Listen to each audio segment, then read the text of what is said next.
शाही इल्म और बुद्धिमत्ता का केंद्र, बादशाह अकबर का दरबार सुबह के वक्त चहल पहल से भरा था। हर कोई अपनी जगह पर था, सिवाय एक व्यक्ति के, जिसके चेहरे पर आज एक असाधारण और धूर्त मुस्कान थी। वो था मुल्ला दो प्याजा। मुल्ला, जो अक्सर बीरबल की बढ़ती प्रसिद्धि से ईर्ष्या रखता था, इस बार एक ऐसी योजना बनाकर आया था जिससे न केवल बादशाह उलझ जाए, बल्कि बीरबल भी अपनी हाजिर जवाबी खो बैठे। मुल्ला सीधे बादशाह के पास पहुंचा और घुटनों के बल बैठकर उसने अत्यंत गंभीर मुद्रा बना ली। उसने हाफते हुए कहा, जहांपनाह, मैंने आज भोर में ऐसी खबर सुनी है जो सल्तनत के लिए खतरे की घंटी है। हमारे साम्राज्य पर बहुत बड़ा संकट आन पड़ा है। अकबर, जो सुबह सुबह ऐसी अप्रत्याशित गंभीरता के लिए तैयार नहीं थे, चिंतित हो उठे। उन्होंने हुक्म दिया, साफ बताओ मुल्ला, क्या हुआ है? मुल्ला ने अपनी आवाज दबाकर फुसफुसाते हुए कहा, हमारे उत्तर पश्चिमी प्रांतों के सभी हरे तोते अचानक मर गए हैं और अब वहां से रंगहीन कूवे आ रहे हैं। लोगों का कहना है कि ये एक अपशकुन है और इसका मतलब है कि राजकोष से सारी चांदी काली पड़ जाएगी। दरबार में सन्नाटा छा गया। ऐसी बेतुकी और डरावनी खबर सुनकर बादशाह का माथा ठनका। उन्होंने तुरंत बीरबल की ओर देखा, जिनके चेहरे पर मुल्ला की धूर्तता साफ झलक रही थी। बीरबल मुस्कुराए बिना नहीं रह सके।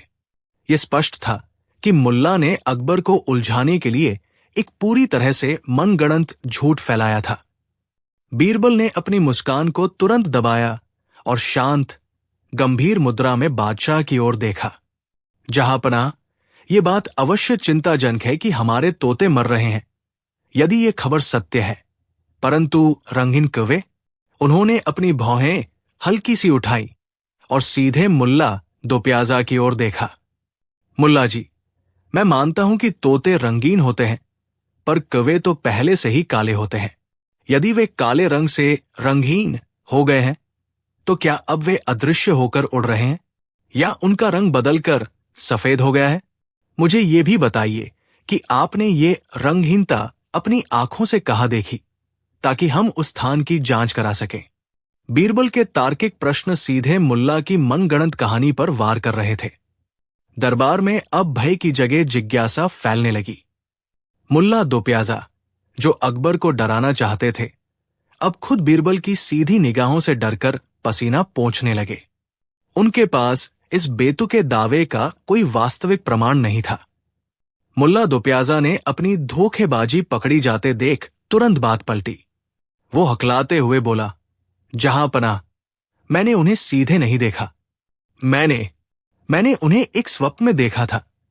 या हो सकता है कि यह समाचार मुझे एक ऐसे यात्री ने दिया हो जिसकी बुद्धिमत्ता पर संदेह करना उचित नहीं था। मुल्ला ने बचने के लिए झूठे सपने और अज्ञात यात्रियों का सहारा लिया। अकबर बादशाह का चेहरा क्रोध से तमतमा उठा। मुल्ला, तुम राजदरबार को एक मजाक समझ रहे हो। तुम पहले अपनी आंखों से देखने का दावा करते हो और अब ये कोई स्वप्न या किसी अज्ञात व्यक्ति की कहानी बन गई है। बीरबल ने शांति से अकबर को शांत किया। जहांपनाह, मुल्ला साहिब अब भी सच छुपा रहे हैं। यदि ये केवल एक सपना था, तो मुल्ला साहिब ने इसे इतनी निश्चितता के साथ क्यों फैलाया? इसका कारण सीधा है। वो जानबूझकर राजकोष को उलझन में डालना चाहते थे। बीरबल ने आगे झुककर मुल्ला दो प्याजा की आंखों में देखा और निर्णायक प्रश्न पूछा, मुल्ला साहिब, आखिर आपको ये झूठी खबर फैलाने से क्या हासिल होने वाला था? मुल्ला दो प्याजा के चेहरे का रंग उड़ गया। बीरबल का सीधा प्रश्न उस पर बिजली बनकर गिरा।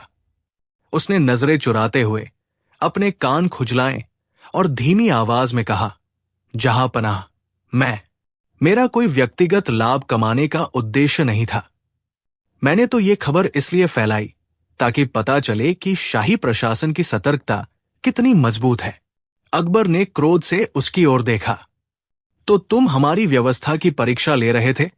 बीरबल ने फौरन मुल्ला की दलील काट दी। ये परीक्षा नहीं मुल्ला साहिब, ये तो केवल आपकी निजी महत्वाकांक्षा थी। पिछले कुछ समय से आप राजकोष अधिकारी के पद पर नजर गड़ाए हुए हैं। क्या आप ये साबित करना चाहते थे कि वर्तमान अधिकारी अक्षम है और आप उस पद के लिए उपयुक्त है, भले ही इसके लिए राज्य में अफवाहों का बाजार गर्म करना पड़े? बीरबल की बात सुनकर दरबार में सन्नाटा छा गया। अब मुल्ला के पास झूठ बोलने की कोई जगह नहीं बची थी। मुल्ला दोप्याजा का सिर लज्जा से झुक गया। उसने धीरे से कांपते हुए हाथों को जोड़ा और फुसफुसाया, जहां पनाह, मैं अपनी गलती स्वीकार करता हूं। बीरबल ने सत्य कहा है। लालच और पद की इच्छा ने मेरी मति भ्रष्ट कर दी थी। मुझे लगा था कि इस तरह मैं अपनी योग्यता सिद्ध कर पाऊंगा। अकबर ने निराशा से अपना हाथ मसला। मुल्ला, हमें तुम्हारी बुद्धिमत्ता पर विश्वास था, पर तुमने उसका उपयोग कुटिलता के लिए किया। राज्य की स्थिरता से बढ़कर कोई पद या महत्वाकांक्षा नहीं हो सकती। अकबर ने कठोरता से आदेश दिया, तुम्हें 1 महीने के लिए राज्य के कार्यों से दूर किया जाता है और राजकोष के विषय में कोई बात नहीं होगी। ये सजा तुम्हें ये याद दिलाएगी कि दरबार में सत्य और निष्ठा सर्वोपरि है। बीरबल ने शांति से कहा, किसी की योग्यता सिद्ध करने का सही मार्ग अफवाहें नहीं, बल्कि निस्वार्थ सेवा है। जहां पनाह। दरबारियों ने बीरबल की बुद्धिमत्ता को एक बार फिर नमन किया, जबकि मुल्ला वहां से चुपचाप खिसक गया, सबक सीखकर। मुल्ला दोप्याजा को 1 माह का अलगाव कारावास से कम नहीं लगा। वो अपने अपमान को घूंट घूंट पी रहा था। इस दौरान उसने राजमहल के आसपास के गांवों में चुपके से जासूस भेजे और एक नई दुर्भावनापूर्ण योजना पर काम किया। उसका उद्देश्य अब केवल बीरबल को नीचा दिखाना नहीं, बल्कि अकबर के मन में संदेह का एक ऐसा बीज बोना था जो बीरबल की जड़ों को हिला दे। वो समझ गया था कि सीधी लड़ाई में बीरबल को हराना असंभव है। 1 महीने बाद जब मुल्ला दरबार में लौटा तो वो पहले से कहीं अधिक विनम्र और शांत लग रहा था, लेकिन उसकी शांति एक भयंकर तूफान का संकेत थी।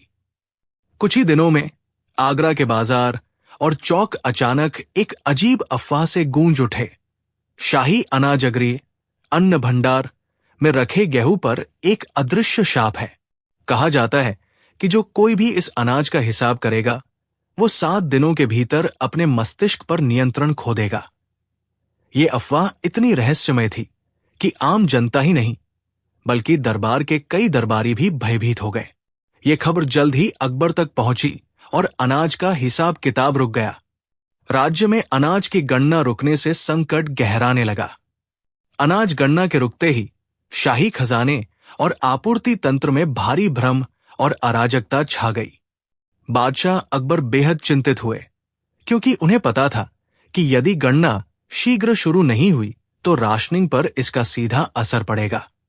उन्होंने तत्काल एक विशेष दरबार का आयोजन किया, जहां राज्य के वजीर, गणक और प्रमुख दरबारी मौजूद थे। अकबर ने निराशा में मुल्ला दोप्याजा की ओर देखा, जिसने शाप की कहानी को और भी बढ़ा चढ़ाकर पेश किया। अकबर ने कठोर स्वर में पूछा, क्या हमारा इतना बड़ा साम्राज्य एक निराधार अफवाह के कारण रुक जाएगा?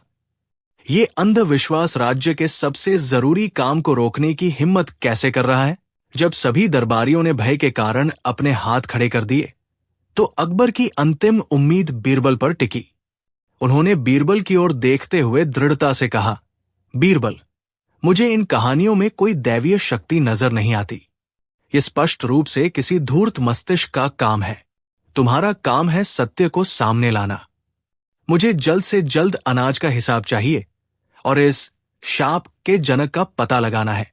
बीरबल ने सिर झुकाया और मंद मुस्कान के साथ कहा, जो आज्ञा, जहां पनाह। ये शाप जरूर कोई मानवीय जाल होगा। मैं जल्द ही इसका गणित सुलझाऊंगा।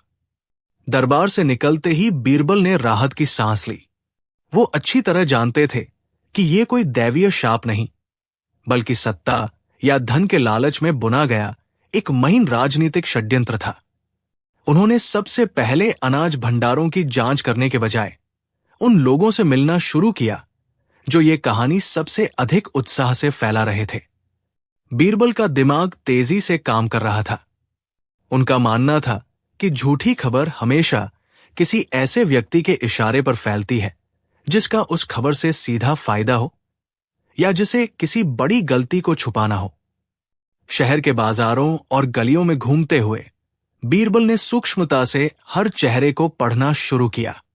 जहां आम जनता भयभीत थी, वही कुछ खास दरबारी, जिनमें मुल्ला दो प्याजा की रहस्यमय चुप्पी सबसे ज्यादा ध्यान खींच रही थी, अजीब तरह से शांत और निश्चिंत दिख रहे थे। बीरबल समझ गए, अनाज तो बहाना है, असली मकसद अकबर को उलझाना है। उन्होंने निश्चय किया कि सच को बाहर निकालने के लिए उन्हें शाप की भाषा में ही बात करनी होगी। अगले दिन बीरबल सीधे बादशाह अकबर के पास पहुंचे।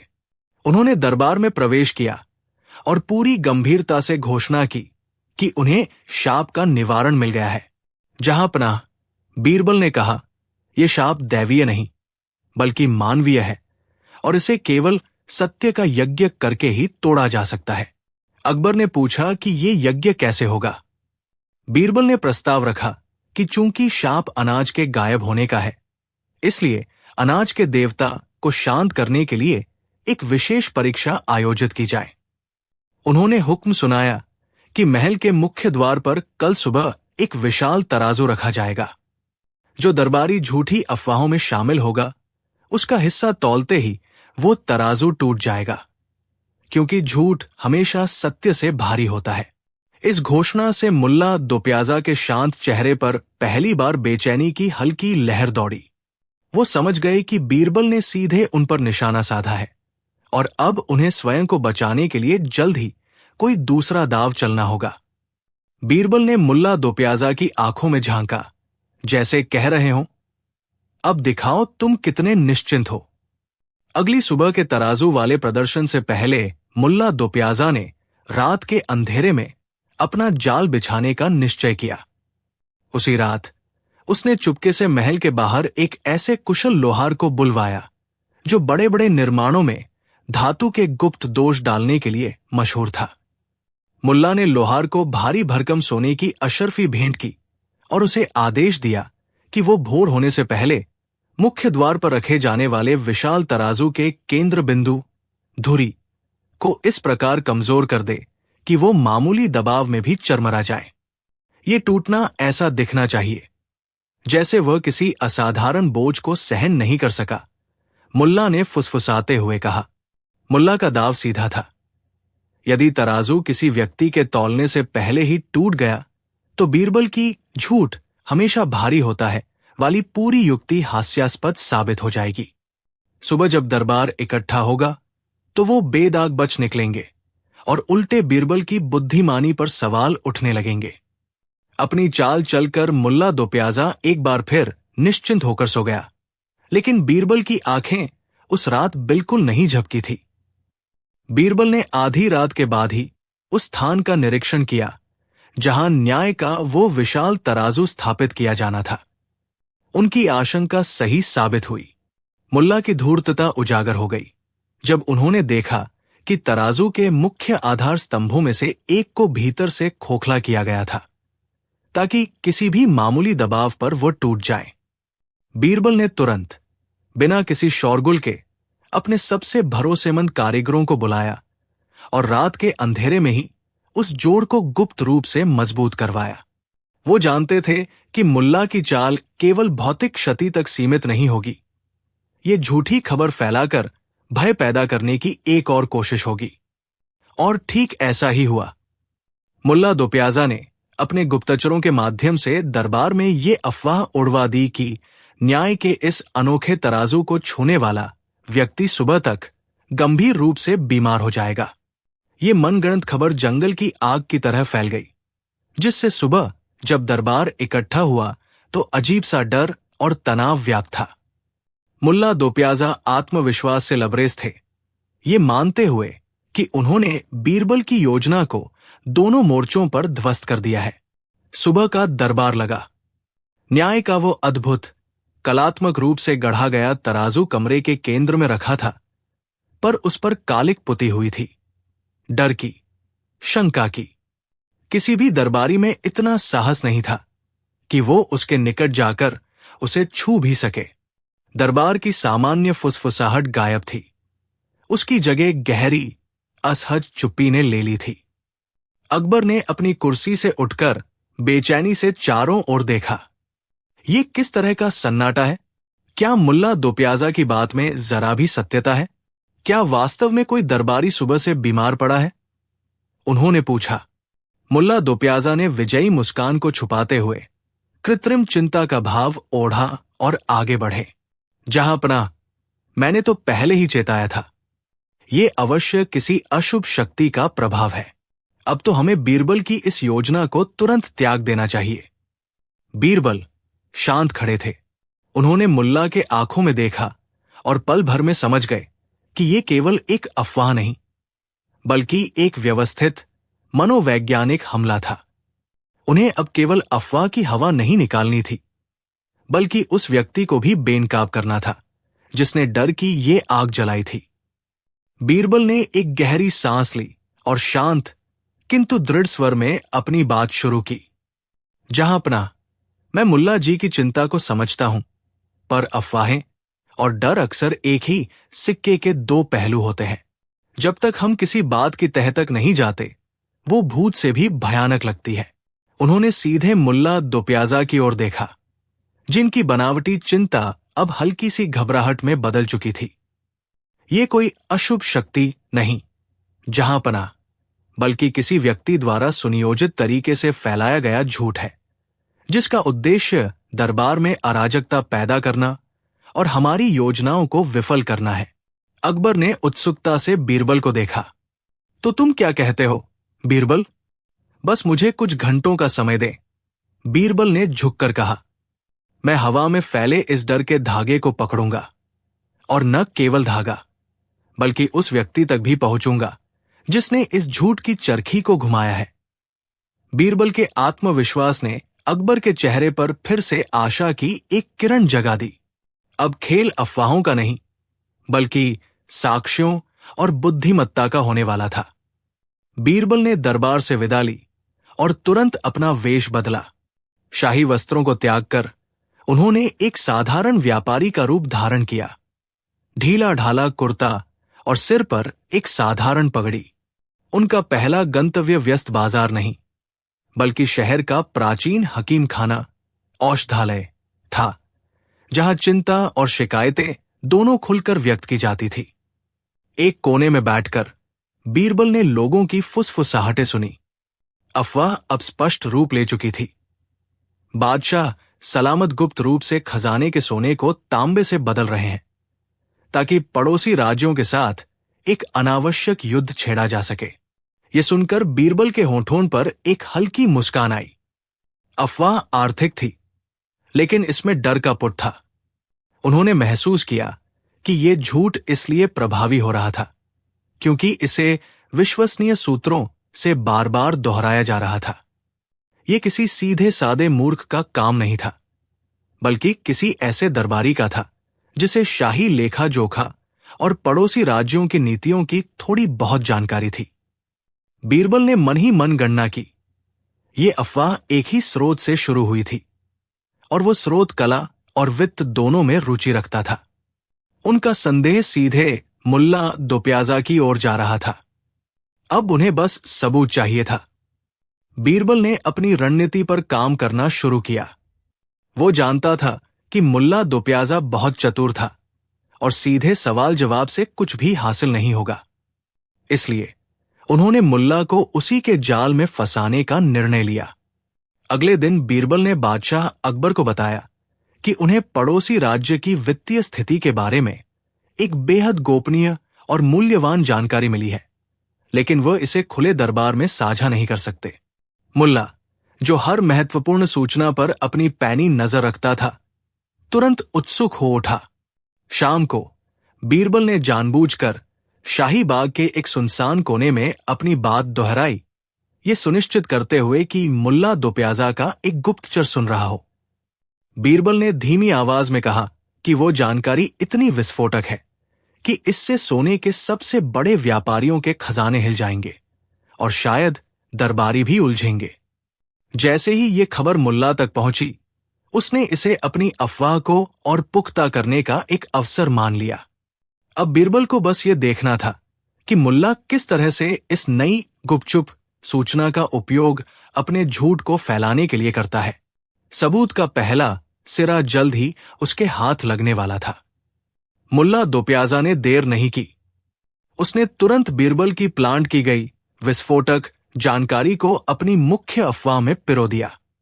उसने अफवाह में एक नया विस्फोटक मोड़ जोड़ा। सम्राट अकबर जल्द ही आगरा के सबसे धनी स्वर्ण व्यापारी सेठ गोकुलदास के खजाने पर एक गुप्त शाही फरमान जारी करने वाले हैं, जिसकी प्रेरणा दरबारी टोडरमल की ईर्ष्या है। मुल्ला ने यह बात शहर के मुख्य बाजार के निकट खड़े एक छोटे समूह के सामने, जहां सेठ गोकुलदास के मुनीम भी मौजूद थे, जोर से फुसफुसाई। मुनीम की आंखें खबर सुनते ही डर से चौड़ी हो गई और वो तुरंत अपने मालिक को सूचित करने के लिए भागा। बीरबल दूर से ये सारा दृश्य देख रहे थे। उन्होंने मुल्ला के चेहरे पर आत्मविश्वास की एक खतरनाक मुस्कान देखी। बीरबल समझ गए कि जिस सोने के व्यापारी वाली बात को उन्होंने रोपा था, मुल्ला ने उसे ही अपने झूठ की जड़ को सींचने के लिए इस्तेमाल किया है। अब बीरबल के पास ये जानने का ठोस प्रमाण था कि अफवाह कहां से और कैसे पैदा हो रही है। ये सीधा मुल्ला के मुंह से निकली थी और उसमें उनका अपना दिया गया ट्रैप कोड भी शामिल था। वो नौकर, जिसका नाम जगतू था, लगभग हाफता हुआ सीधे शाही महल की ओर भागा। उसके मन में केवल एक ही चिंता थी, कहीं यह विदेशी खतरा सम्राट अकबर के लिए कोई बड़ी मुसीबत न खड़ी कर दे।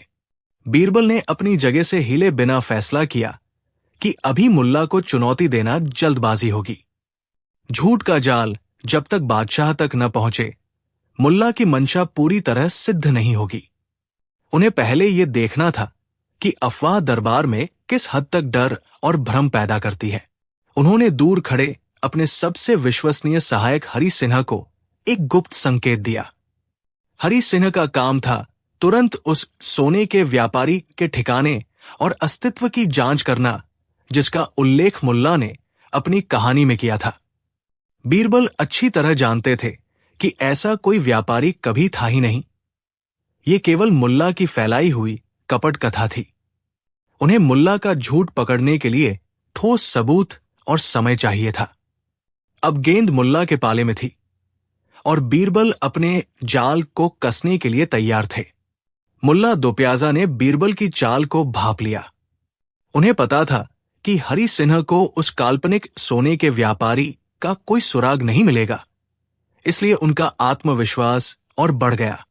मुल्ला ने तुरंत बादशाह अकबर से आग्रह किया, जहां पनाह, समय अमूल्य है। हमें तत्काल घोषणा करनी चाहिए कि वो सोना अब शाही खजाना है। यदि हमने देरी की तो व्यापारी अपने गुप्त ठिकाने से भाग जाएगा और हमें केवल पछतावा ही होगा। बीरबल ने शांत मुद्रा में हस्तक्षेप किया, जहां पनाह, बिना पर्याप्त जांच और सबूत के किसी भी संपत्ति को जब्त करना शाही न्याय के विरुद्ध होगा। हमें धर्म और न्याय का पालन करना चाहिए। एक रात का इंतजार कर लेने से आसमान नहीं टूट पड़ेगा। सुबह तक हरि सिंह सारी जानकारी लेकर लौट आएगा। अकबर ने बीरबल की दूरदर्शिता को समझा। बीरबल सही कहते हैं, उन्होंने कहा। फिर उन्होंने मुल्ला की ओर देखा। मुल्ला जी, क्या आप उस व्यापारी के किसी मित्र, पड़ोसी या उसके व्यापार के सहयोगी का नाम बता सकते हैं, जिससे हम और जानकारी जुटा सकें? मुल्ला के चेहरे पर पहली बार हल्की घबराहट की रेखाएं उभरी, क्योंकि अब उसे केवल काल्पनिक व्यापारी ही नहीं, काल्पनिक पड़ोसी भी गढ़ने थे। मुल्ला ने तुरंत खुद को संभाला। उसने जानबूझकर हवा में देखते हुए गहरी सांस ली, जैसे वह किसी पुरानी बात को याद कर रहा हो। हां, जहां पनाह, उसका एक करीबी दोस्त था, एक अनाज का व्यापारी। नाम था गुलाबचंद। मुल्ला ने थोड़ा रुककर जोड़ा, वो मोती बाजार के बाहरी कोने में रहता है, पर मुझे संदेह है कि वो अब वहां मिलेगा। मुल्ला ने बड़ी चतुराई से अपनी घबराहट छुपाते हुए कहा, ऐसी भयानक वारदात के बाद हर कोई डर जाता है और शहर छोड़कर भागने लगता है।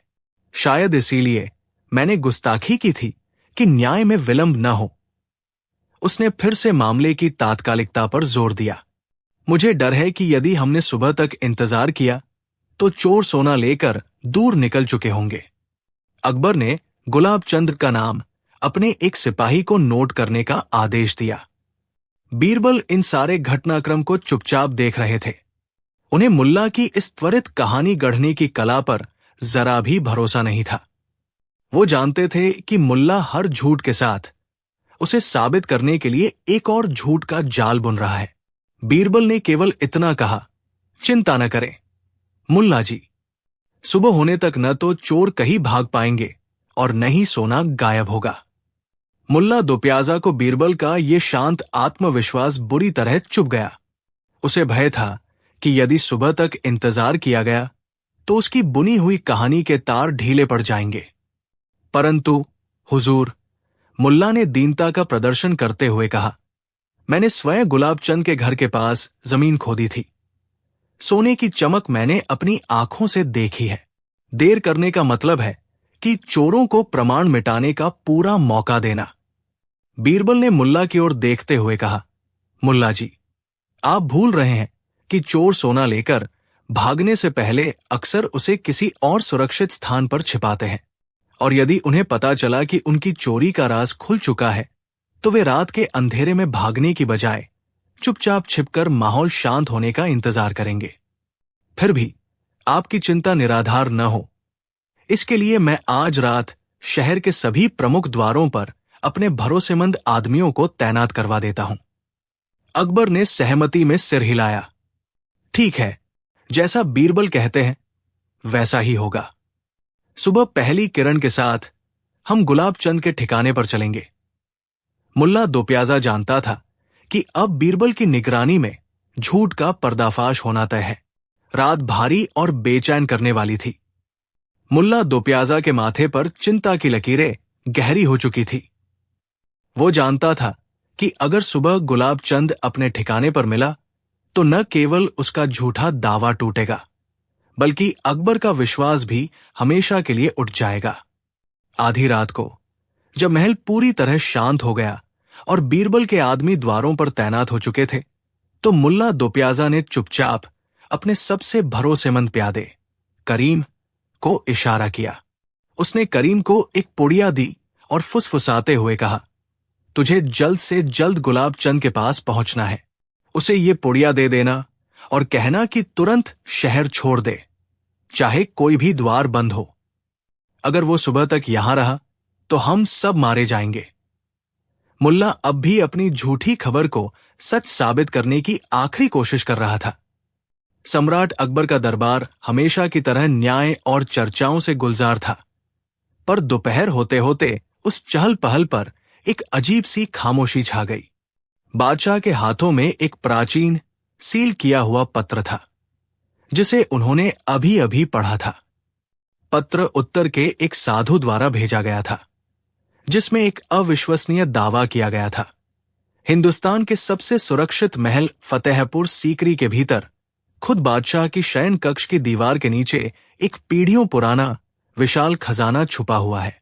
यह खबर इतनी अचंभित करने वाली थी कि दरबार के चतुर दरबारी भी भौंचक्के रह गए। क्या यह कोई सपना था या कोई शत्रु की साजिश?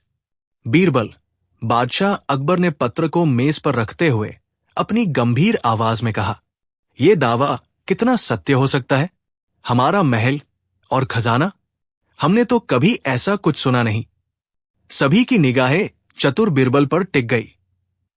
लेकिन इससे पहले कि बीरबल जवाब देते, मुल्ला दोप्याजा ने अपनी दाढ़ी सहलाते हुए एक कूटनीतिक हंसी हंस दी। उनकी आंखों में शरारत थी। जहां पनाह, मुल्ला ने मक्खन लगाते हुए कहा, हो न हो, यह किसी दरबारी की ही चाल होगी। शायद बीरबल जानता हो कि खजाना कहाँ है, या फिर यह खबर बीरबल को फंसाने के लिए गढ़ी गई है। बीरबल ने मुल्ला की ओर देखा। उनके चेहरे पर धैर्य और समझदारी की आभा थी। खेल शुरू हो चुका था। खजाना एक बहाना था, असली जंग तो अब बुद्धि और विवेक की थी। अकबर ने अपनी भौहें चढ़ाई।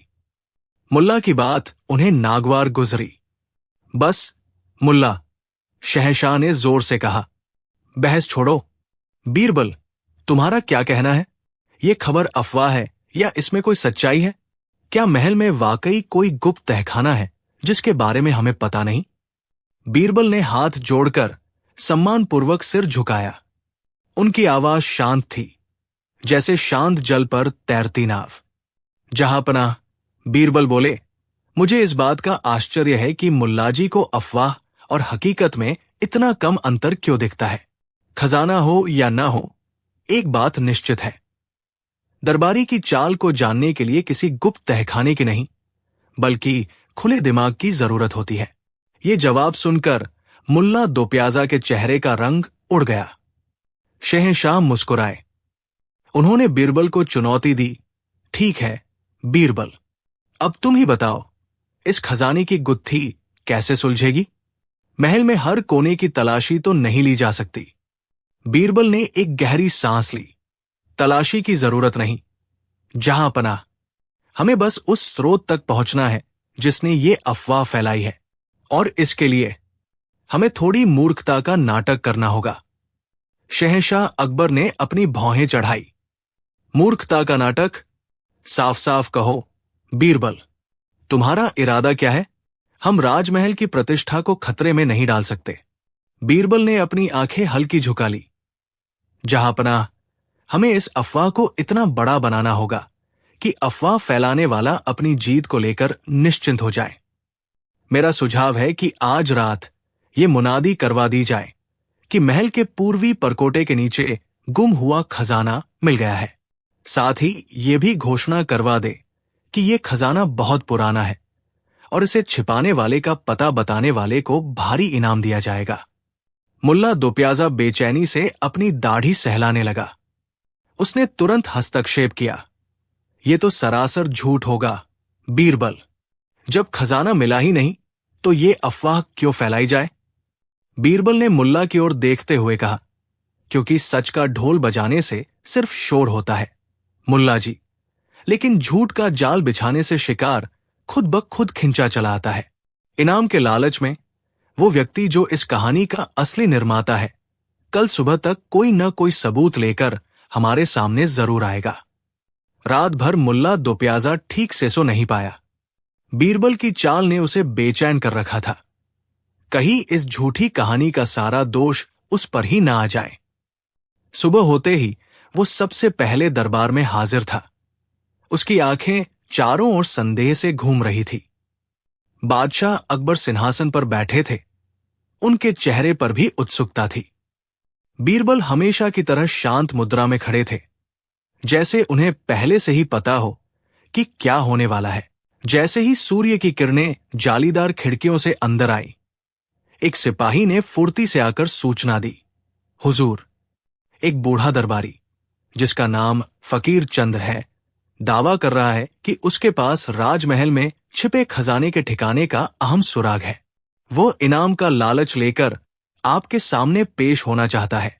मुल्ला दोप्याजा का चेहरा पीला पड़ गया। उसने तुरंत बीरबल की ओर देखा, जिनके चेहरे पर हल्की सी विजयी मुस्कान थी। बीरबल ने संकेत दिया कि फकीर चंद को तुरंत दरबार में लाया जाए। अब देखना यह था कि यह बूढ़ा दरबारी वाकई खजाने की कहानी का जाल बुनने वाला असली शिकार था या सिर्फ लालच का मारा एक मोहरा। कुछ ही क्षणों में फकीर चंद को 2 सिपाहियों के साथ दरबार में लाया गया। वह दुर्बल और बूढ़ा था, मगर उसकी आंखों में एक अजीब सी ललक और आत्मविश्वास की झलक थी। बादशाह अकबर ने अपनी भव्य कुर्सी से झुककर पूछा, फकीर चंद, तुम्हारा दावा क्या है? क्या वाकई राजमहल की दीवारों में खजाना छिपा है? फकीर चंद ने कांपते हाथों से अपनी पुरानी अंगरखी के भीतर से एक प्राचीन तांबे का सिक्का और एक जीर्ण शीर्ण चर्मपत्र पार्चमेंट निकाला। उसने कहा, हुजूर, ये सिर्फ दावा नहीं, ये सबूत है।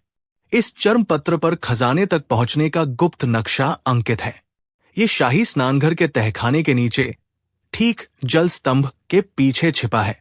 मुल्ला दोप्याजा ने तुरंत व्यंग्य किया, ये बुजुर्ग सिर्फ लालच में कहानी गढ़ रहा है। जहांपनाह, नक्शा एक झूठी चाल हो सकती है, बीरबल ने फकीर चंद के धैर्य और उसकी कहानी के विवरण को गौर से देखा। उन्होंने मंद मंद मुस्कुराते हुए कहा, मुल्ला जी, इतनी जल्दी क्यों?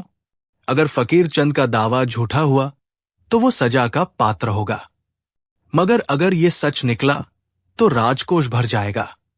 मेरी सलाह है, हमें तुरंत तहखाने की जांच करानी चाहिए। अकबर ने बीरबल की बुद्धिमत्ता पर तुरंत भरोसा किया और आदेश जारी किया, तुरंत एक खोजी दल तैयार किया जाए। बीरबल, तुम और मुल्ला दोप्याजा स्वयं इस जांच की निगरानी करोगे।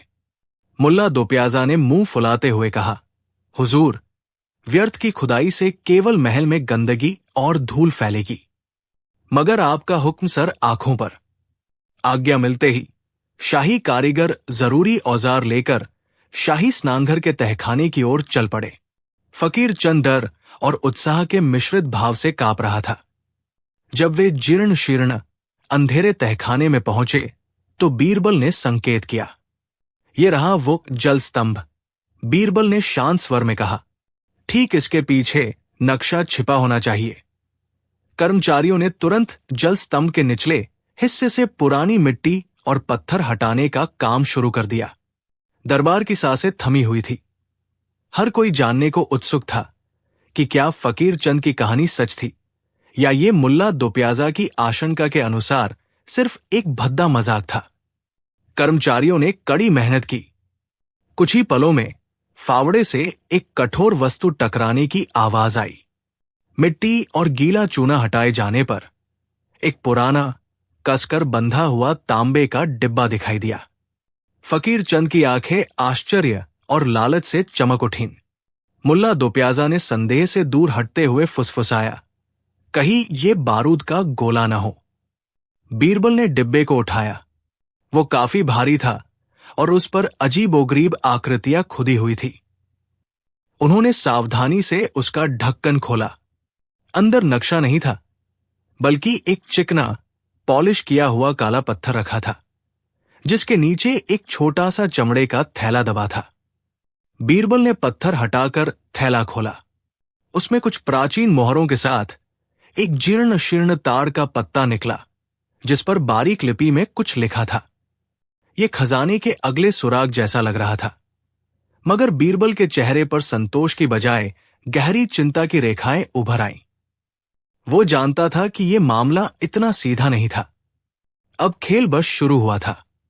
बीरबल तुरंत वो तार का पत्ता और काला पत्थर लेकर सीधे दीवाने खास पहुंचे। दरबार में तनाव भरा सन्नाटा पसरा था। मुल्ला दो प्याजा विजयी मुस्कान लिए बादशाह अकबर के बगल में खड़े थे। जहां पनाह, बीरबल ने झुककर कहा, सुराग मिल गया है, परंतु ये खजाने का रास्ता नहीं, बल्कि एक और पहेली है। उन्होंने पत्ता बादशाह के सामने रखा। अकबर ने उसे गौर से देखा। उस पर संस्कृत के कुछ ऐसे क्लिष्ट शब्द खुदे थे जिनका अर्थ निकालना सरल नहीं था। तभी मुल्ला ने मौका ताड़ते हुए बात काटी, क्या हुआ बीरबल?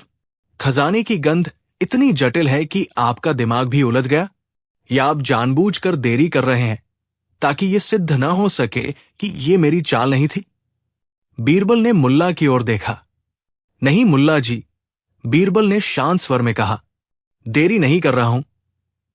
मैं बस ये पता लगा रहा हूं कि यह खेल किसने और क्यों शुरू किया। इस पत्ते पर खजाने की नहीं, बल्कि एक चेतावनी की लिपि है।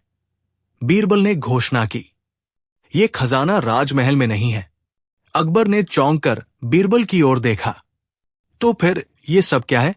अकबर ने अपनी भौहें चढ़ाई और जोर देकर कहा, बीरबल, तुम पहेलियां बुझाना बंद करो। यदि यह खजाना नहीं है तो तुम इसे चेतावनी क्यों कह रहे हो? और यदि राजमहल में नहीं है तो फिर वो पत्ता ये साफ साफ क्यों कहता है? मुल्ला दोप्याजा ने तुरंत इस मौके का फायदा उठाया। वो तिरछे ढंग से हंसा। जहां पनाह, बीरबल को स्वीकार करना चाहिए कि इस बार वे अंधेरे में तीर चला रहे हैं। यदि पत्ता झूठ बोल रहा है तो फिर वो कहां से आया? क्या वह किसी जादुई पेड़ से गिरा था जो केवल बीरबल को ही सच बताएगा? बीरबल ने मुल्ला की बात अनसुनी कर दी। उन्होंने वो कागज का टुकड़ा अकबर की ओर बढ़ाया। जहां पनाह, इस लिपि का अर्थ बहुत गहरा है। मैंने केवल इसके संदेश को नहीं, बल्कि इसे लाने वाले के हाथों की छाप को भी परखा है। यह खजाना धन का नहीं, बल्कि विश्वास का है, जिसे तोड़ने की कोशिश की जा रही है। उन्होंने गंभीर स्वर में घोषणा की, यह चेतावनी किसी बाहरी दुश्मन की नहीं, बल्कि भीतर छिपे धोखे की ओर इशारा करती है। और ये पत्ता जहां पनाह हमारे शाही रसोई घर से आया है। अकबर का चेहरा अचानक तनाव से भर गया। शाही रसोई घर? बीरबल, तुम कहना क्या चाहते हो? क्या हमारा सबसे विश्वसनीय स्थान खतरे की जड़ है? मुल्ला दो प्याजा ने तुरंत हस्तक्षेप किया, अपनी मूंछों पर ताव देते हुए। जहां पनाह, यह बीरबल की कोरी कल्पना है। रसोई घर में खजाना भला कैसे हो सकता है? यह स्पष्ट रूप से हमें असली सोने चांदी की खोज से भटकाने का प्रयास है। बीरबल ने मुल्ला की उपेक्षा की और सम्राट की ओर देखा। जहां पनाह, इस पत्ते पर घी और केसर के महीन अंश है, जो केवल शहीजान, शाही पकवान में इस्तेमाल होते हैं। खजाना यहां धन नहीं, बल्कि खतरा है। यह विश्वासघात सीधे आपके स्वास्थ्य और जीवन को निशाना बना रहा है। दरबार में सन्नाटा छा गया। अकबर ने तुरंत हुक्म दिया, बीरबल, बिना एक क्षण गवाए प्रधान बावर्ची को तुरंत यहां लाया जाए। मैं जानना चाहता हूं कि यह षड्यंत्र किसने रचा है। बीरबल ने सिर झुकाया और फुर्ती से रसोई घर की ओर कदम बढ़ा दिए। अब देखना था कि राजमहल के भीतर छुपा ये खजाना किस रूप में बाहर आता है। शाही रसोई घर में पहुंचते ही बीरबल ने महसूस किया कि वातावरण में एक असहज सी खामोशी है। प्रधान बावर्ची जमालुद्दीन कढ़ाई से मुंह फेरकर खड़ा था। उसके माथे पर पसीने की बूंदें थी। जमालुद्दीन, बीरबल ने सीधे और कड़े स्वर में पुकारा, बादशाह सलामत ने तुम्हें तुरंत दरबार में बुलाया है। बिना किसी देरी के मेरे साथ चलो। जमालुद्दीन घबरा गया। उसका हाथ अनजाने में मसाले रखने वाली एक छोटी अलमारी की ओर बढ़ा। बीरबल की पैनी दृष्टि तुरंत उस हरकत को पकड़ लिया। बीरबल ने तलवार की नोक से अलमारी का ताला तोड़ा। अंदर कुछ जायकेदार मसाले थे, लेकिन उनके बीच एक छोटा पुराना चांदी का डिब्बा छुपा था। बीरबल ने वो डिब्बा खोला। उसके अंदर कोई पकवान नहीं, बल्कि एक सफेद पाउडर था जिसकी गंध तीखी और अपरिचित थी। ये वो महीन घी और केसर का अंश नहीं था, बल्कि किसी घातक वनस्पति का सूखा चूर्ण था। यह देखकर बीरबल की शंका दृढ़ हो गई। उन्होंने जमालुद्दीन की बाह कसकर पकड़ी। यही वो खजाना है जो तुमने बादशाह के लिए तैयार किया था। और उसे खींचकर दरबार की ओर चल पड़े। अब सच्चाई बस कुछ ही पलों की दूरी पर थी। बीरबल ने जमालुद्दीन को धकेलते हुए भरे दरबार में प्रवेश किया। रसोइये का चेहरा डर और अपमान से पीला पड़ चुका था। बादशाह अकबर ने चिंतित होकर पूछा, बीरबल, तुम इसे इस तरह क्यों लाए? क्या खजाने की खोज पूरी हुई? इससे पहले कि बीरबल जवाब देते, मुल्ला दो प्याजा तुरंत खड़ा हुआ। उसके चेहरे पर बनावटी चिंता थी। जहां पनाह, मुझे लगता है बीरबल खाली हाथ लौटे हैं और अपनी विफलता छिपाने के लिए इस गरीब रसोइये को बलि का बकरा बना रहे हैं। बीरबल ने मुल्ला की उपेक्षा की और सीधे अकबर के सामने चांदी का वो छोटा डिब्बा रख दिया। हुजूर, यही है वो खजाना जिसके लिए इतना ढोंग रचा गया था। ये दौलत नहीं, बल्कि किसी घातक वनस्पति का सूखा जहर है। उन्होंने जमालुद्दीन की ओर इशारा किया। यह आपकी शाही भोजनशाला में छुपाया गया था, ताकि इसे गुप्त रूप से आपके भोजन में मिलाया जा सके। दरबार में अचानक एक गहन सन्नाटा छा गया। सबकी निगाहें मुल्ला दो प्याजा पर जा टिकी। मुल्ला दो प्याजा का चेहरा क्रोध और भय के मिश्रण से सफेद पड़ गया। वो अपने स्थान से उछल पड़ा। झूठ, सरासर झूठ। वो चीखा, ये बीरबल की एक और कुटिल चाल है। वो हमेशा मुझे फंसाने की कोशिश करता है। इस रसोइये या इस डिब्बे से मेरा कोई लेना देना नहीं है। जहां अपना अकबर का माथा ठनका। उन पर अपनी जान के खतरे का एहसास गहरा रहा था। उन्होंने क्रोधित स्वर में सिपाहियों को आदेश दिया, जमालुद्दीन को तुरंत बंदी बना लिया जाए और कठोरता से पूछताछ की जाए। बीरबल, क्या तुम्हारे पास कोई ठोस प्रमाण है कि यह जहर मुल्ला द्वारा ही यहां रखवाया गया था? बीरबल ने बड़ी शांति से जवाब दिया, जी जहां पनाह। जमालुद्दीन ने डर के मारे मुल्ला का नाम नहीं लिया था, लेकिन उसने ये कबूल किया है कि खजाने की ये अफवाह मुल्ला ने ही फैलाई थी। साथ ही उसने बताया कि यही डिब्बा उसे मुल्ला के एक गुप्त सेवक ने दिया था। सेवक ने कहा था कि यह शाही तोहफा है जिसे छिपाकर रखना है। बीरबल ने जमालुद्दीन के चेहरे पर उभरे भय को प्रमाण के रूप में पेश किया। उसका भय बताता है कि वह मुल्ला की चाल का मात्र मोहरा था। जहां अपना अकबर का चेहरा अब क्रोध और निराशा से तमतमा उठा। उनके लिए यह विश्वास करना कठिन था कि जिस मुल्ला पर वे इतना भरोसा करते थे वो इतनी घिनौनी चाल चल सकता है। उन्होंने भारी आवाज में आदेश दिया, मुल्ला नसीरुद्दीन को तुरंत कटघरे में पेश किया जाए। मुल्ला, जो अब तक अपने आसन पर शांत बैठे थे, जानते थे कि बीरबल ने उनकी योजना का पर्दाफाश कर दिया है। वे धीरे से उठे और बड़ी विनम्रता का नाटक करते हुए बोले, जहां पनाह, मैं निर्दोष हूं। बीरबल को मुझसे ईर्ष्या है। ये खजाने की बात तो सिर्फ एक मजाक था, ताकि दरबार में थोड़ा मनोरंजन हो सके। जमालुद्दीन झूठा है। बीरबल ने मुल्ला की ओर देखा और गंभीर स्वर में कहा, क्या मजाक मुल्ला? एक ऐसा मजाक जिसके परिणाम स्वरूप राजमहल में जहर के डिब्बे लाए गए? और अगर यह महज मजाक था तो खजाने की अफवाह फैलाते ही आपने रातों रात अपनी संपत्ति क्यों दोगुनी कर ली?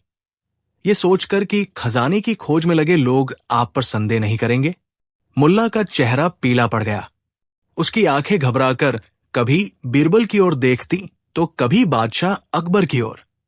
वो लड़खड़ाती आवाज में बोला, जहां पनाह, मैं कसम खाता हूं, वो संपत्ति तो बस मेरे भाग्य की देन है।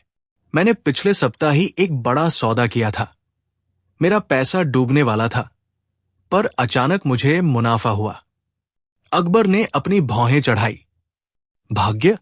और वो जहर के डिब्बे? मुल्ला, तुम अपनी जान बचाने के लिए झूठ पर झूठ बोल रहे हो। बीरबल ने आगे बढ़कर कहा, जहां पनाह, मुल्ला भाग्य की बात कर रहा है, पर मैं सबूत की बात करता हूं। मुल्ला ने ही ये अफवाह फैलाई ताकि जब सभी का ध्यान खजाने पर हो तो वो इन जहरीले डिब्बों को राजमहल के खाद्य भंडार और जलापूर्ति के पास छुपा सके। मुल्ला की योजना खजाना खोजना नहीं, बल्कि अशांति फैलाकर राजकोष को लूटना था। असली चाल तो महल को अंदर से कमजोर करने की थी। अकबर ने क्रोध में मुट्ठी भींच ली और मुल्ला की ओर देखा, जिसका माथा पसीने से भीग चुका था। बीरबल, क्या तुम साबित कर सकते हो कि ये डिब्बे मुल्ला के ही इशारे पर आए थे? जरूर, जहां पनाह, बीरबल ने पूर्ण आत्मविश्वास के साथ कहा। इन जहरीले डिब्बों का राज इनके अंदर छिपा है। बीरबल ने पास खड़े एक सैनिक को एक डिब्बे का ढक्कन हटाने का इशारा किया। सैनिक ने जैसे ही डिब्बे का ऊपरी आवरण हटाया, अंदर एक विशिष्ट प्रकार का गहरा नीला रेशमी अस्तर दिखाई दिया, जिससे चमेली के तेल की हल्की सुगंध आ रही थी। मुल्ला दो प्याजा को अपनी वेशभूषा और निजी वस्तुओं में इस खास सुगंधित रेशम का प्रयोग करना पसंद है। ये कपड़ा सिर्फ उनके निजी कारीगर हकीम अब्दुल्ला के पास मिलता है। बीरबल ने कहा, उस रेशमी अस्तर के कोने में जहां पनाह उस कारीगर की गुप्त मुहर लगी है। अकबर ने झुककर देखा। मुहर स्पष्ट थी। क्रोध अब निराशा और विश्वासघात में बदल गया। मुल्ला दो प्याजा का माथा अब पसीने से नहीं बल्कि डर से भीग रहा था। वो थरथराते हुए बोला, ये झूठा सबूत है। ये मुझे बदनाम करने की साजिश है। बीरबल ने शांत किंतु निर्णायक स्वर में कहा, बदनामी नहीं मुल्ला जी, ये आपके खजाने की कहानी का असली अंत है। अकबर का चेहरा अब पूरी तरह से पत्थर बन चुका था। उन्होंने धीरे से बीरबल की ओर देखा, फिर उनकी दृष्टि मुल्ला पर टिकी, जो डर के मारे सिकुड़ रहा था। मुल्ला, जहां पनाह की आवाज राजसी कठोरता से भरी थी, ये झूठा सबूत नहीं, ये तुम्हारी हकीकत है। तुम बीरबल को नीचा दिखाने की कोशिश करते रहे, लेकिन अपने ही जाल में फंस गए। अब बताओ, ये सारा ढोंग क्यों? तुमने खजाने की ये अफवाह किस उद्देश्य से फैलाई? मुल्ला रोने के अंदाज में बोला, माफ कर दें जहां पनाह, मेरा इरादा बुरा नहीं था। बीरबल ने आगे बढ़कर कहा, इरादा बहुत स्पष्ट था, जहां पनाह। मुल्ला जी ने ये अफवाह इसलिए फैलाई ताकि हाल ही में राजकोष से हुई छोटी चोरी पर किसी का ध्यान न जाए। उन्होंने सोचा था कि एक बड़ी मनगढ़ंत कहानी लोगों को वास्तविक नुकसान को भुला देगी, जिसे छिपाने का प्रयास मुल्ला जी पिछले कुछ हफ्तों से कर रहे थे। अकबर ने क्रोध से आदेश दिया, सैनिकों, मुल्ला दो प्याजा को तत्काल बंदी बनाया जाए। चोरी और राजदरबार को गुमराह करने के आरोप में इसकी पूरी जांच होगी। और हां, हकीम अब्दुल्ला को भी तुरंत दरबार में पेश किया जाए। राजसी आदेश से पूरा दरबार स्तब्ध रह गया। मुल्ला का चेहरा सफेद पड़ चुका था। ये मुल्ला की चाल नहीं, बल्कि बीरबल की बुद्धिमत्ता की निर्णायक जीत थी। मुल्ला दो प्याजा थरथराते हुए जमीन पर गिर पड़े। उन्होंने बीरबल की ओर देखा, जिनकी आंखों में न कोई अहंकार था, न ही प्रतिशोध, बस एक शांत मुस्कान थी। दो बलिष्ठ सैनिकों ने तुरंत मुल्ला को उठाया और उनकी कलई में लोहे की बेड़ियां डाल दी। मुल्ला बुदबुदाए, खजाना तो सचमुच है जहां पनाह, पर वह उनका वाक्य पूरा होने से पहले ही द्वारपाल ने सूचना दी कि हकीम अब्दुल्ला, जो शाही औषधालय के प्रमुख थे, भयभीत अवस्था में दरबार के बाहर प्रतीक्षा कर रहे हैं। अकबर ने अपनी तलवार की मूठ पर हाथ रखते हुए गरज कर कहा, उन्हें तुरंत अंदर लाओ। पता चले कि ये नुकसान क्या है जिसके कारण मुल्ला को इतनी बड़ी साजिश रचनी पड़ी। हकीम अब्दुल्ला, जो बुढ़ापे और डर से कांप रहे थे, लड़खड़ाते हुए अंदर आए। उनके आते ही बीरबल ने संकेत किया और सैनिकों ने औषधालय के रजिस्टर का एक फटा हुआ पन्ना बादशाह के सामने पेश किया। ये कागज चीख चीख कर उस चोरी की कहानी बयां कर रहा था, जिसे छुपाने के लिए खजाना ढूंढने की अफवाह फैलाई गई थी। अकबर ने क्रोध से कांपते हाथों से वो फटा हुआ रजिस्टर पकड़ा और उसकी विषय वस्तु पर दृष्टि डाली। पन्ने पर स्पष्ट रूप से दर्ज था कि शाही खजाने के लिए मंगाई गई अत्यंत दुर्लभ ज़मरुद भस्म, एक कीमती औषधीय मिश्रण की पूरी खेप गायब थी। ये भस्म इतनी महंगी थी कि इसका मूल्य छोटे मोटे खजाने से कम नहीं था। ये क्या है? अकबर की आवाज बिजली की तरह कड़क उठी। ये नुकसान नहीं, खुलेआम चोरी है। बीरबल ने सिर झुकाकर विनम्रता से कहा, जहांपनाह, मुल्ला दो प्याजा शाही औषधालय के प्रभारी है। जब उन्हें पता चला कि ये अमूल्य भस्म गायब हो चुकी है, तो उन्होंने ये डर फैला दिया कि भस्म को खजाना समझकर किसी ने राजमहल में ही कहीं छिपा दिया है। उन्होंने सोचा कि इस तरह लोग असली चोरी पर नहीं, बल्कि खजाने की तलाश में उलझ जाएंगे। ये मुल्ला की चाल थी, पर सत्य हमेशा बीरबल का साथ देता है। हकीम अब्दुल्ला डर के मारे जमीन पर गिर पड़े। अकबर ने गहरी सांस ली और दहाड़ते हुए कहा, मुल्ला दो प्याजा को अभी इसी क्षण बंदी बनाकर दरबार में हाजिर किया जाए, और हां, उनके निजी कक्ष की पूरी छानबीन की जाए। आज्ञा मिलते ही शाही सैनिक बिजली की तेजी से मुल्ला दो प्याजा के आवास की ओर दौड़ पड़े। दरबार में एक क्षण के लिए गहन सन्नाटा छा गया। बीरबल ने आगे बढ़कर शांति से कहा, जहांपनाह, मैंने हकीम अब्दुल्ला से यह भी उगलवा लिया है कि वो अमूल्य भस्म कहाँ छिपी है। मुल्ला ने उसे राजमहल से बाहर नहीं भेजा, बल्कि अपने ही पुस्तकालय के एक गुप्त तहखाने में छिपा दिया था, ताकि जब ये खजाने का शोर शांत हो जाए, तब वो चुपचाप इसे फारस के सौदागरों को बेच सके। बीरबल ने रुककर सम्राट की ओर देखा। ये खजाना केवल मुल्ला के लालच का परिणाम था, जिसकी बुनियाद एक चोरी पर खड़ी थी। ये मुल्ला की सोची समझी चाल थी, पर अब यह साफ हो गया है कि सत्य को बीरबल की बुद्धिमत्ता से अधिक देर तक छुपाया नहीं जा सकता। कुछ ही देर बाद सैनिक मुल्ला दो प्याजा को हथकड़ियों में जकड़कर दरबार में ले आए। मुल्ला का चेहरा पीला पड़ चुका था। जहां अपना अकबर का चेहरा क्रोध से तमतमा रहा था। उन्होंने मुल्ला की ओर देखा, जिसकी आंखें जमीन में गड़ी थी। मुल्ला दो प्याजा, तुमने विश्वासघात किया है। क्या तुमने इस दरबार में झूठी अफवाह फैलाई और स्वयं शाही खजाने पर हाथ साफ किया? मुल्ला डर के मारे घुटनों के बल गिर पड़ा। उसके होंठ फड़फड़ाए, पर आवाज नहीं निकली। जहांपनाह, रहम, मैंने लालच में आकर गलती कर दी, पर यह चोरी नहीं। ये सिर्फ एक सौदा था जो बिगड़ गया। वो गिड़गिड़ाया। मैंने उन रत्नों को लौटाने का इरादा किया था। बीरबल ने आगे बढ़कर कहा, मुल्ला, अब बहाने काम नहीं आएंगे।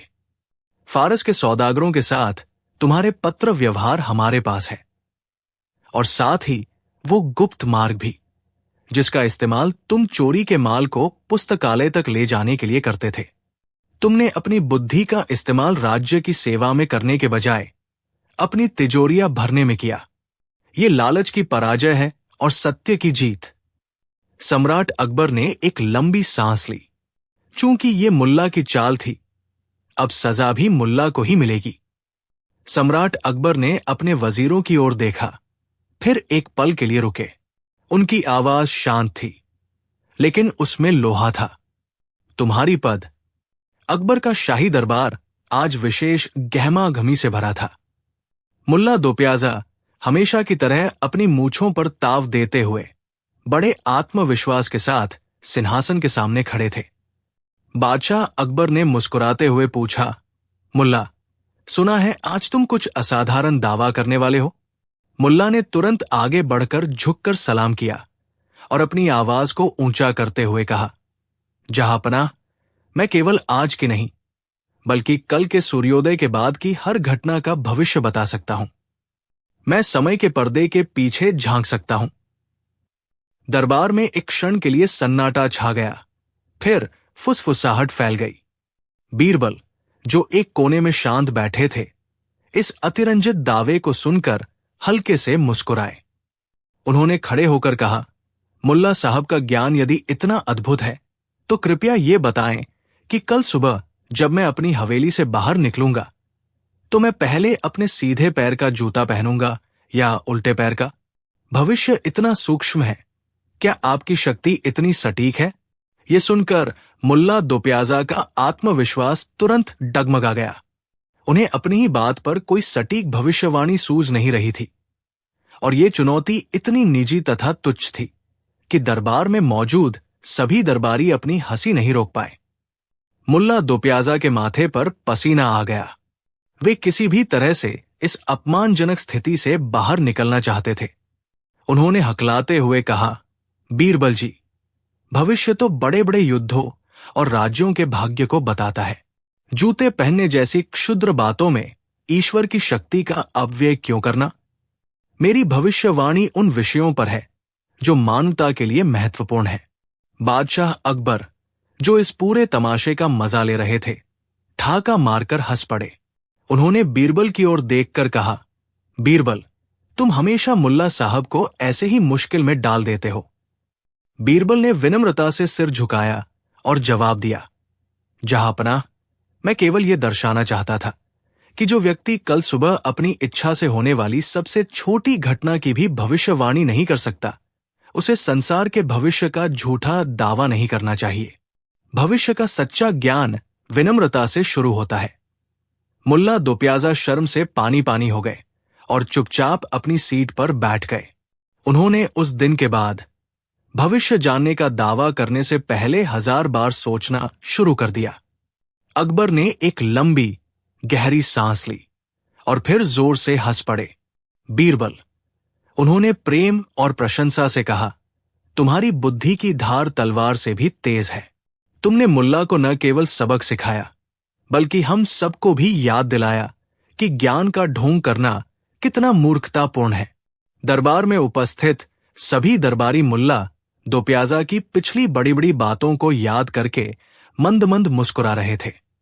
मुल्ला साहब ने अपनी पगड़ी और कसकर पकड़ ली, मानो वो पूरी धरती में समा जाना चाहते हों।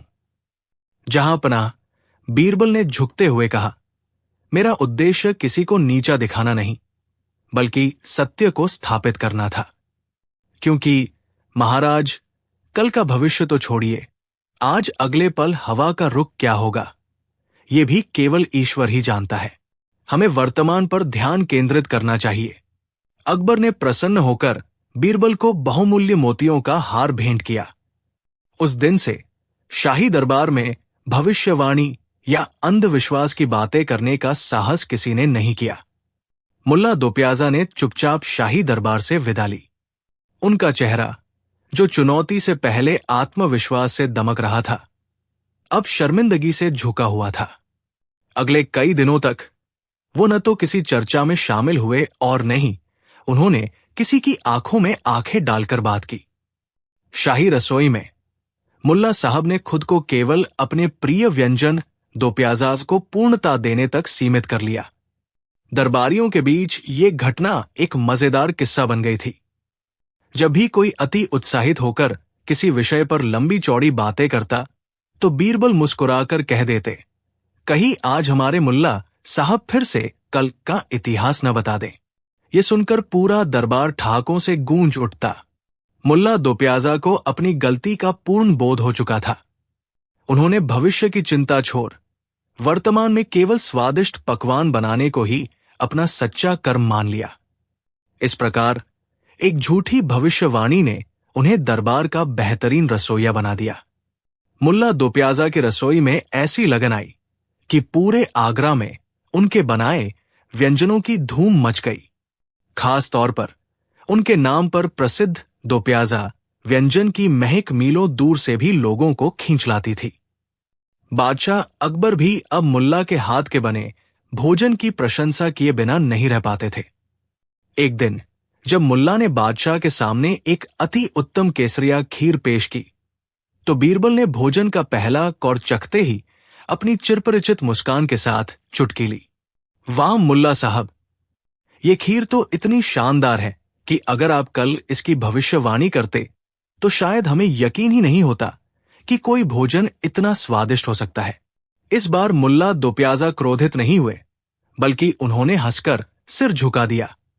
जहां पनाह, उन्होंने विनम्रता से कहा, मैंने जान लिया है कि मेरा कल मेरी जुबान में नहीं, बल्कि मेरे हाथ के स्वाद में है। इस स्वीकारोक्ति ने दरबारियों को एक और मौका दिया और पूरा दरबार मुल्ला की बुद्धि और स्वादिष्ट खीर दोनों की तारीफ में तालियों से गूंज उठा। अकबर बादशाह अत्यंत प्रसन्न थे। उन्होंने मुल्ला को सम्मान देते हुए कहा, मुल्ला दोप्याजा, तुम्हारे हाथ का जादू अद्भुत है। तुमने हमें स्वादिष्ट भोजन से संतुष्ट किया, लेकिन मुल्ला, तुमने तो कल के भविष्य को जानने का दावा किया था। उस दावे का क्या हुआ? तभी बीरबल ने हल्के से खांसा और मुस्कुराते हुए आगे आए। उनके चेहरे पर शरारत झलक रही थी। जहां पनाह, मुल्ला साहब ने आज हमें ये तो बता दिया कि उनके हाथ में जादू है, पर क्या वो वाकई कल का भविष्य देख सकते हैं? मुल्ला साहब, आपकी खीर की तारीफ तो हो गई, अब एक छोटी सी चुनौती स्वीकार कीजिए। मुल्ला दोप्याजा तुरंत सतर्क हो गए। वो जानते थे कि बीरबल की चुनौतियां अक्सर तर्क से परे होती थी। बीरबल ने दरबार की मेज पर रखे 2 साधारण पत्थर उठाए और उन्हें अपनी दोनों मुट्ठियों में बंद कर लिया। मुल्ला साहब, बीरबल ने मजाकिया अंदाज में कहा, यदि आप सचमुच कल का भविष्य जानते हैं तो बताइए कि कल सूरज उगने से पहले मेरी किस मुट्ठी में वर्तमान होगा और किस मुट्ठी में बीता हुआ कल। बीरबल की ये अजीबोगरीब चुनौती सुनकर दरबार में बैठे सभी दरबारी अपनी हंसी रोक न पाए। मुल्ला दोप्याजा का चेहरा पीला पड़ गया। ये कैसी पहेली थी? उन्होंने एक बार बीरबल की ओर देखा, फिर दोनों कसकर बंद मुट्ठियों की तरफ। वर्तमान और बीता हुआ कल, पत्थर समय कैसे हो सकते हैं? वो समझ गए कि बीरबल ने उन्हें सीधे भविष्यवाणी करने की बजाय अमूर्त दर्शन की दलदल में खींच लिया है। यदि वो गलत हुए तो उनकी ख्याति मिट्टी में मिल जाएगी। मुल्ला ने गहरी सांस ली और आत्मविश्वास का ढोंग करते हुए कहा, बीरबल, तुम अपनी बुद्धिमत्ता का प्रदर्शन करते हुए भूल गए कि मैं तुमसे कहीं अधिक दूर तक देख सकता हूं। उन्होंने कुछ क्षण विचार किया और फिर मुस्कुराते हुए कहा, तुम्हारी ये चुनौती ही हास्यास्पद है, लेकिन मैं इसे स्वीकार करता हूं। सुनो, कल सूरज उगने से ठीक पहले तुम्हारी वो मुट्ठी जिसमें वर्तमान होगा, वो मुट्ठी होगी जो तुमने अभी अभी खोली होगी। ये सुनकर एक पल के लिए सन्नाटा छा गया और फिर पूरा दरबार ठहाकों से गूंज उठा। बीरबल ने अपनी हंसी पर नियंत्रण किया और मुल्ला दोप्याजा की ओर देखकर हल्के से सिर झुकाया।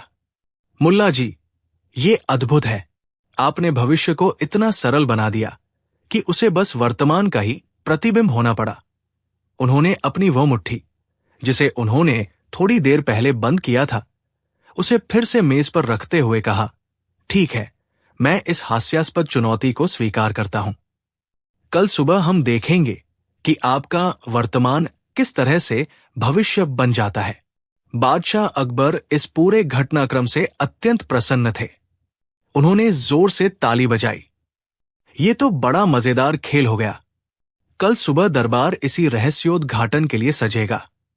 मुल्ला दोप्याजा, याद रखना, यदि तुम्हारा भविष्यकथन सत्य सिद्ध हुआ तो तुम्हें बहुमूल्य उपहार मिलेगा, लेकिन यदि बीरबल ने तुम्हें परास्त कर दिया तो तुम्हें अपनी पगड़ी में मिर्चम साले लेकर पूरे आगरा में घूमना पड़ेगा। मुल्ला दोप्याजा का आत्मविश्वास तुरंत हवा हो गया। उनका चेहरा अब पीला पड़ चुका था। उन्हें यह एहसास हुआ कि उन्होंने सिर्फ एक मजाक नहीं किया था, बल्कि स्वयं को एक ऐसी फंसाने वाली स्थिति में डाल दिया था जहां जीत की कोई गुंजाइश नहीं थी। मुल्ला ने कांपते हुए शब्दों में विनती करनी चाहिए, जहां पनाह, वो तो बस एक मजाक था। मैं तो बस दरबार का माहौल हल्का करना चाहता था। लेकिन बीरबल ने तुरंत उन्हें टोक दिया। उनकी आंखों में विजय की चमक थी। नहीं मुल्ला जी, चुनौती तो चुनौती होती है, खासकर जब बात कल के भविष्य की हो। यदि आप सचमुच ज्ञानी हैं तो यह सिद्ध करने का इससे बेहतर मौका क्या होगा। शहंशाह अकबर, जो इस पूरी मनोरंजक स्थिति का आनंद ले रहे थे, उन्होंने गंभीर होते हुए कहा, बस अब कोई बहस नहीं।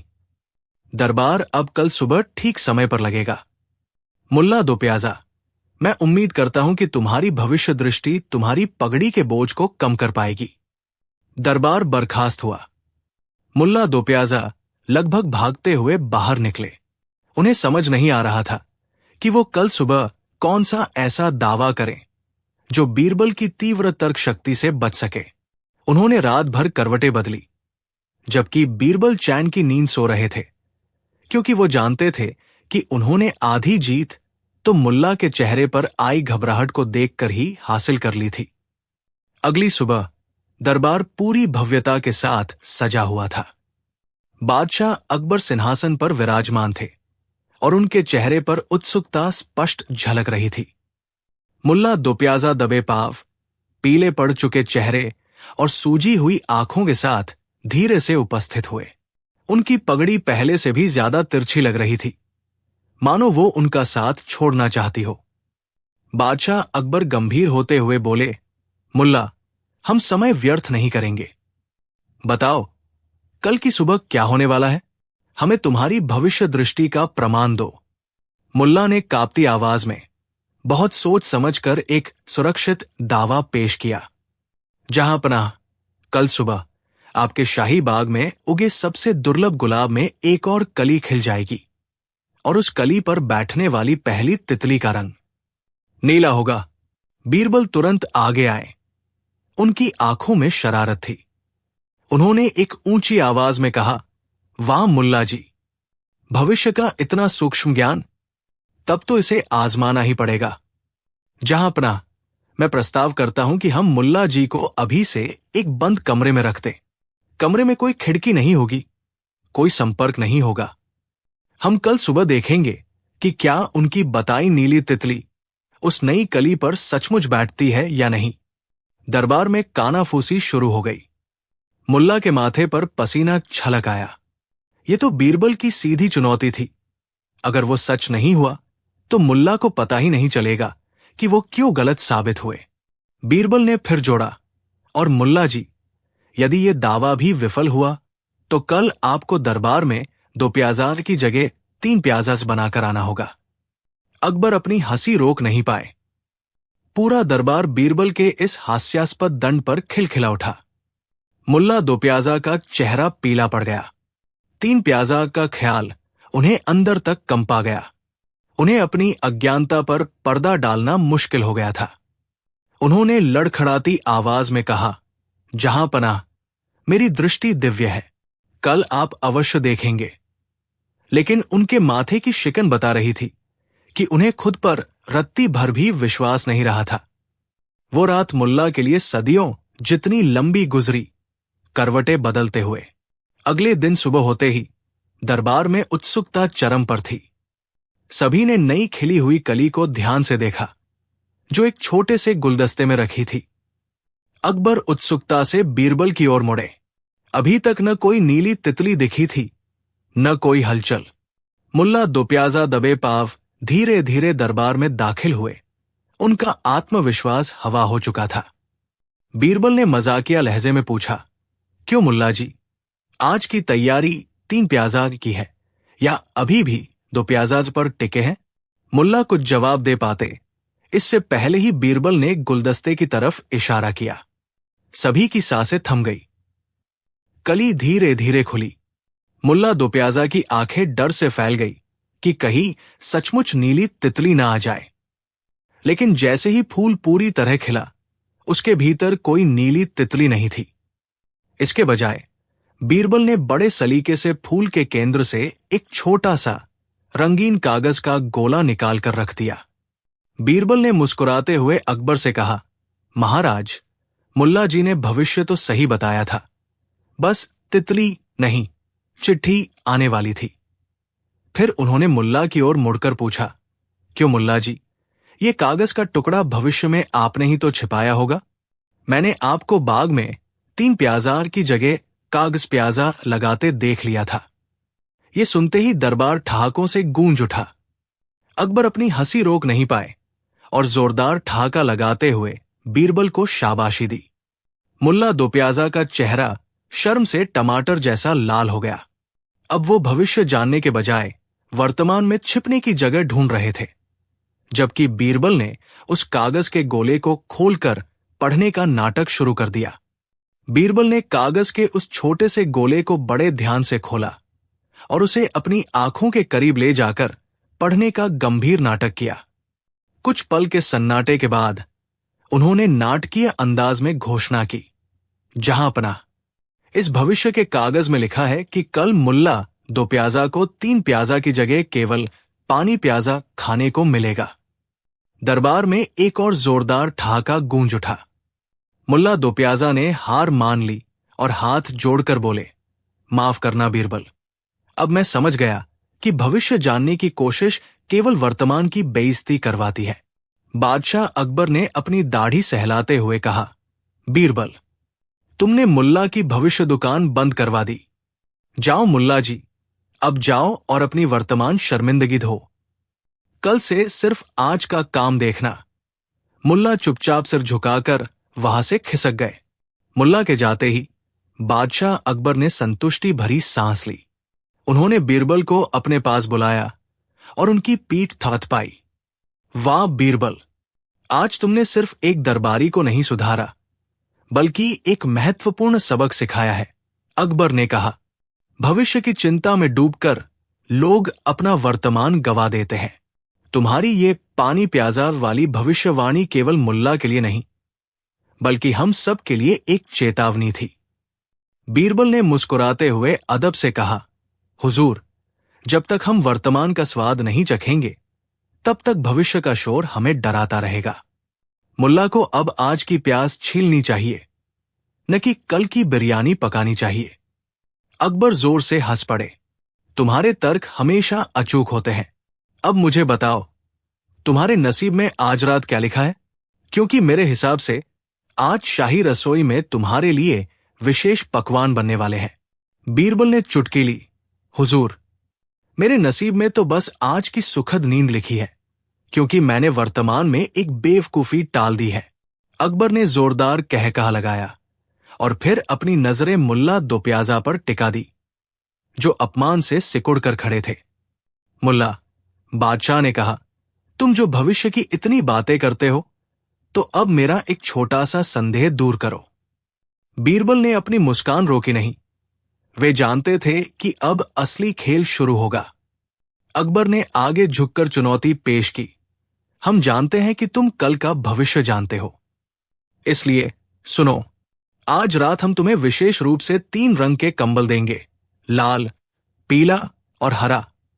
अगर तुम कल का इतना स्पष्ट भविष्य जानते हो, तो हमें यह बताओ कि कल सुबह जब तुम उठोगे तो तुम्हारे ऊपर किस रंग का कंबल पड़ा होगा। पूरा दरबार हंसी से गूंज उठा। ये कैसी अजीब और हास्यास्पद चुनौती थी। मुल्ला दो प्याजा का चेहरा पीला पड़ गया। वे अपने पेट को सहलाने लगे। उन्होंने कांपते हुए सोचा, 3 कंबलों में से मैं किस पर हाथ डालूंगा? ये तो मेरे वर्तमान की नींद पर निर्भर करता है। बीरबल ने मुझे फंसा दिया। बीरबल ने चुटकी लेते हुए कहा, देखा मुल्ला, वर्तमान हमेशा भविष्य से अधिक रंगीन होता है। मुल्ला दो प्याजा ने गहरी सांस ली और सिर झुका लिया। उनकी भविष्यवाणी का गुब्बारा फूट चुका था। जहां पनाह, मुल्ला ने कांपते हुए स्वीकार किया। बीरबल ने मेरी आंखें खोल दी। मेरे संदूक में 3 कंबल जरूर है, लाल, नीला और हरा। लेकिन कल सुबह मेरा हाथ अचेतन अवस्था में किस रंग के कंबल को खींचेगा, ये तो मेरी वर्तमान नींद की गुणवत्ता और रात की ठंड पर निर्भर करता है। ये भाग्य नहीं, बल्कि परिस्थितियां तय करेंगी। पूरा दरबार एक बार फिर ठहाकों से गूंज उठा। बादशाह अकबर खुशी से अपनी गद्दी से खड़े हो गए। उन्होंने बीरबल की ओर देखकर कहा, वाह बीरबल, तुमने मुल्ला को भविष्य और वर्तमान का सबसे बड़ा पाठ पढ़ा दिया। बीरबल ने विनम्रता से झुककर कहा, हुजूर, भविष्य के रंग जानने की कोशिश करने से बेहतर है कि हम वर्तमान में अपने कर्मों को रंगीन बनाएं, क्योंकि कंबलों के रंग तो बदलते रहते हैं, पर कर्मों का फल हमेशा निश्चित होता है। मुल्ला दो प्याजा शर्मिंदगी से लाल पीला हो गया। उसके भविष्य जानने के सारे दावे हवा हो गए थे। वो समझ गया कि बीरबल ने कंबलों की गुणवत्ता और मौसम के अप्रत्याशित स्वभाव का उपयोग करके उसे एक ऐसा पाठ पढ़ाया है जिसे वो कभी नहीं भूलेगा।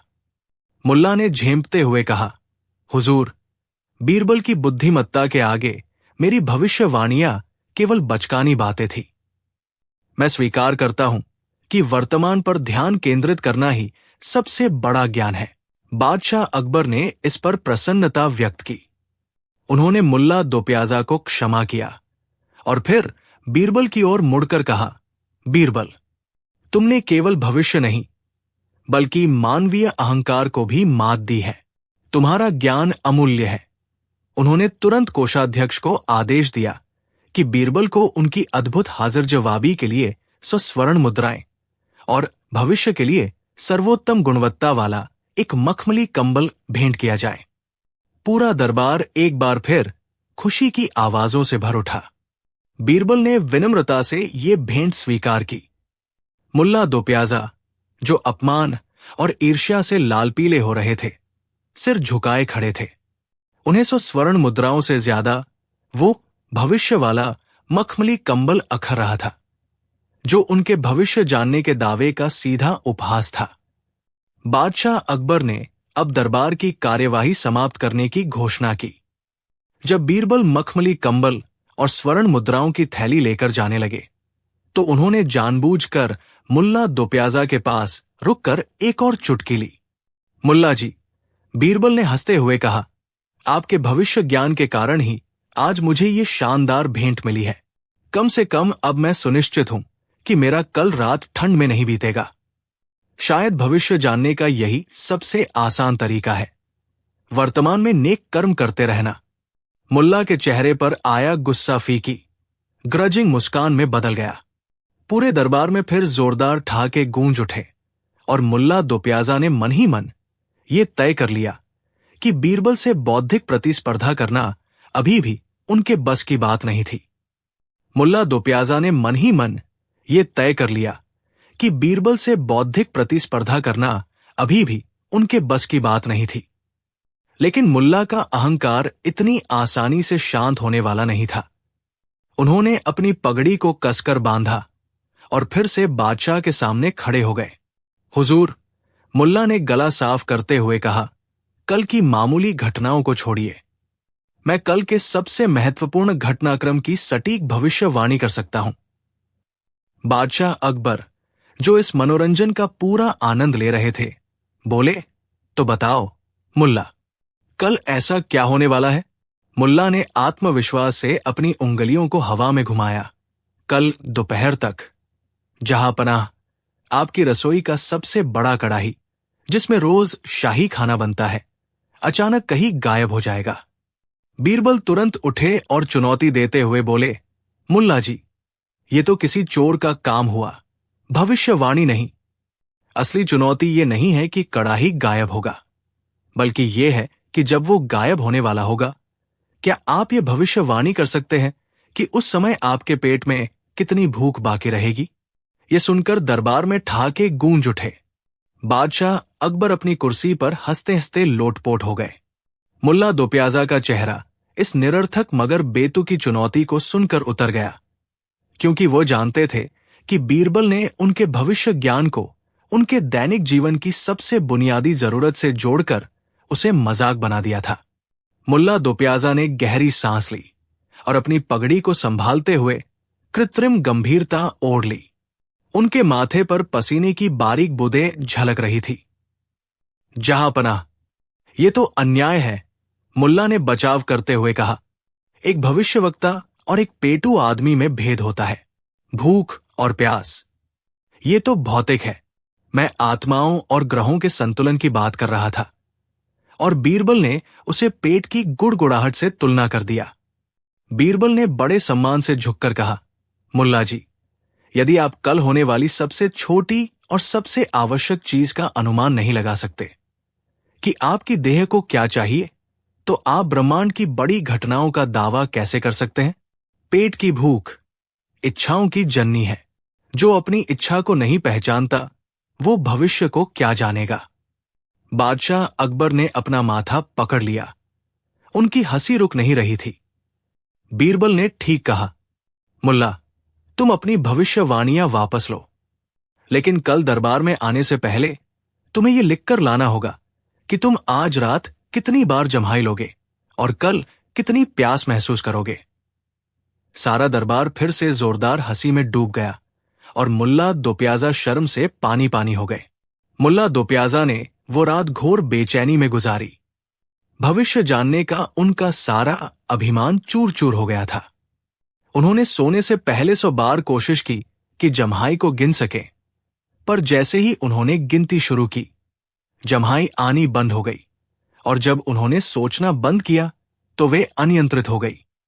रात भर वे सी उधेड़बुन में रहे कि कितने घूंट पानी पीकर कल की प्यास का अनुमान लगाया जाए। अगली सुबह जब वो दरबार में हाजिर हुए तो उनकी आंखें सूजी हुई थी और चेहरे पर थकावट साफ झलक रही थी। बादशाह अकबर ने गंभीर होते हुए भी मजाकिया अंदाज में वो कागज मांगा। मुल्ला ने कांपते हुए हाथ से वो पन्ना आगे बढ़ाया जिस पर बस एक बड़ा सा शून्य लिखा था। जहां पनाह, मुल्ला ने शर्मिंदगी से सिर झुका लिया। मैं क्षमा चाहता हूं। जो व्यक्ति अपनी सामान्य शारीरिक क्रियाओं के भविष्य का अनुमान नहीं लगा सकता, उसे ब्रह्मांड का भविष्य जानने का दावा नहीं करना चाहिए। सारा दरबार फिर ठहाके मारकर हंसा, लेकिन इस बार मुल्ला भी मंद मंद मुस्कुरा रहे थे। उन्होंने बीरबल को झुककर सलाम किया और अपनी हार मान ली। बादशाह अकबर, जो इस पूरी घटना को गहरे संतोष के साथ देख रहे थे,